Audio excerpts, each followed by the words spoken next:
Olá, colegas! Bem-vindos a mais uma análise clínica aprofundada. Vamos direto ao ponto hoje. Sabe aquele desafio enorme, super resistente e que paralisa tudo no consultório? Pois é, estamos falando da vergonha crônica. A gente recebe muito paciente lidando com adicção, depressão, fobia social, mas escondida ali, bem debaixo da superfície desses sintomas, tem uma âncora pesadíssima que bloqueia o progresso real. Então, bora entender o que alimenta essa emoção e como a gente pode ajudar os nossos pacientes a se livrarem disso de vez. E aí, a gente precisa começar com uma pergunta-chave. Por que será que a vergonha é a emoção mais resistente de todas no processo terapêutico? A gente precisa olhar para a vergonha crônica não só como um sintoma secundário, sabe? Ela é uma barreira oculta, devastadora. Ela não só incomoda, ela literalmente sabota a recuperação. É algo tão aversivo que a pessoa foge disso a todo custo e constrói defesas tão rígidas, mas tão rígidas, que a própria terapia acaba virando uma ameaça enorme para ela.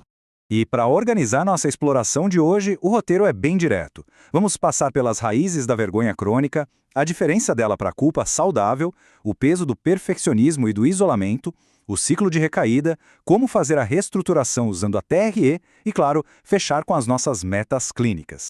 Bom, ponto 1. Vamos dar uma olhada na etiologia, nas raízes reais da vergonha crônica.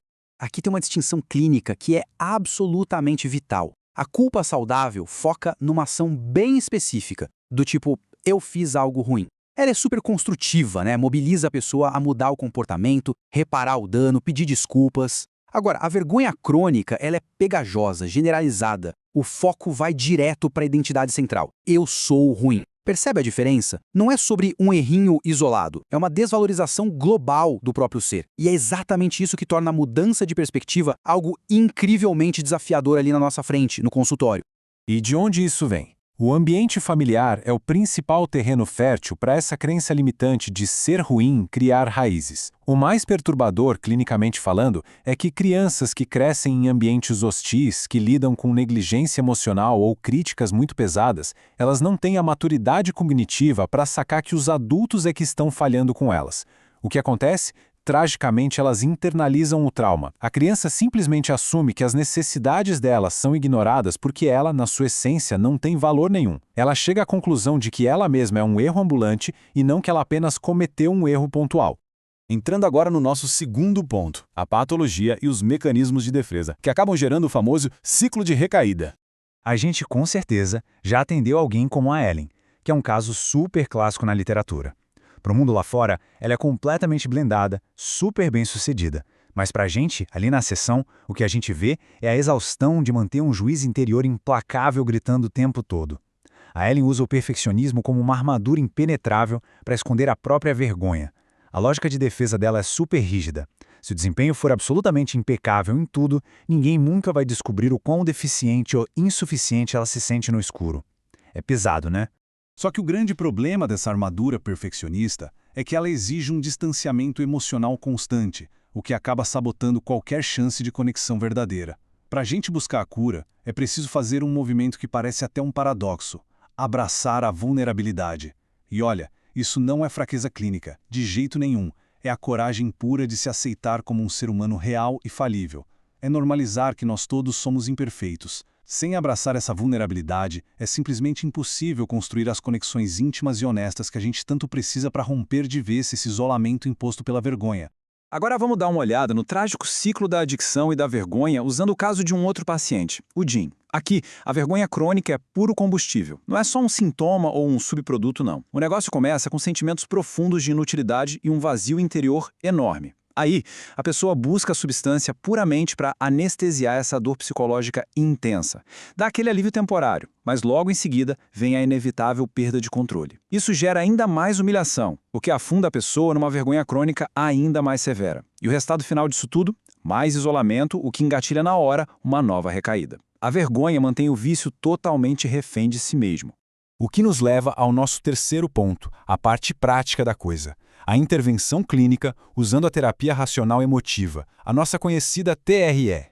Se a gente aplicar o modelo ABCDE da TRE, lá no caso do Jim, a estratégia para desconstruir esse juízo interior fica muito clara.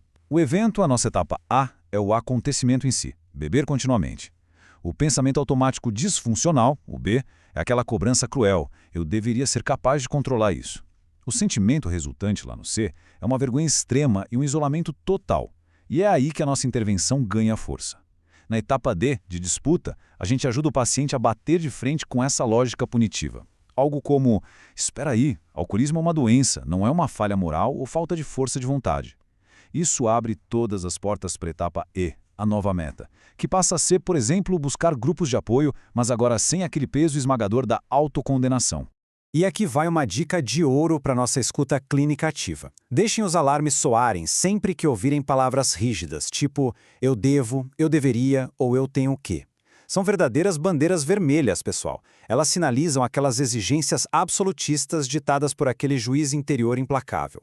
O nosso trabalho fundamental ali é caçar ativamente essas palavras na fala do paciente e disputar cada uma delas com muito vigor. A gente precisa mostrar como essas palavras sustentam convicções irreais que só servem para manter a roda da vergonha girando sem parar. Voltando rapidinho no caso da Ellen. Foram 6 meses inteirinhos de sobriedade rigorosa que ela alcançou. E adivinha? O medo paralisante de ser descoberta como uma fraude pelo grupo de terapia continuava lá, intacto. Isso esfrega na nossa cara uma realidade clínica muito dura. Mudar o comportamento só na superfície ou até manter a abstinência sem desarmar de verdade a vergonha crônica, isso não garante paz nem uma recuperação que dure. A gente precisa intervir direto na emoção da vergonha e nas crenças nucleares dela. Isso é clinicamente vital, não dá para negociar. Mas, olha só a grande e maravilhosa notícia que a TRE nos traz. A vergonha é, na sua grande maioria, algo aprendido socialmente. Ou seja, ela pode ser ativamente desaprendida. E a gente faz isso em 5 passos super diretos. Primeiro, a gente ajuda a identificar qual é o gatilho específico da vergonha. Depois, mapeia os pensamentos automáticos negativos. Terceiro, disputa essa lógica rígida e perfeccionista ali mesmo na sessão. Quarto, a gente estabelece metas muito claras de autoaceitação incondicional. E por último, orienta o paciente a tomar ações bem concretas para construir essa vulnerabilidade, começando sempre num ambiente seguro e acolhedor. Para fechar nossa análise, a gente sabe que a vergonha crônica age nas sombras, pesa um absurdo e isola as pessoas. Mas nós temos as ferramentas cognitivas para trazer essa dor para a luz e reestruturar tudo isso de vez. Então a grande pergunta provocativa que fica para a nossa prática diária é a seguinte: qual vai ser o passo exato, logo na sua próxima sessão, para encorajar a queda dessa barreira tão defensiva, permitindo que a conexão verdadeira e a aceitação da imperfeição possam florescer? Que essa reflexão acompanhe a gente nos nossos atendimentos a partir de hoje. Fica aqui o convite para a gente se aprofundar cada vez mais nessas técnicas e continuar transformando a vida de tanta gente no consultório. Muito obrigado pela companhia hoje e até a nossa próxima exploração clínica.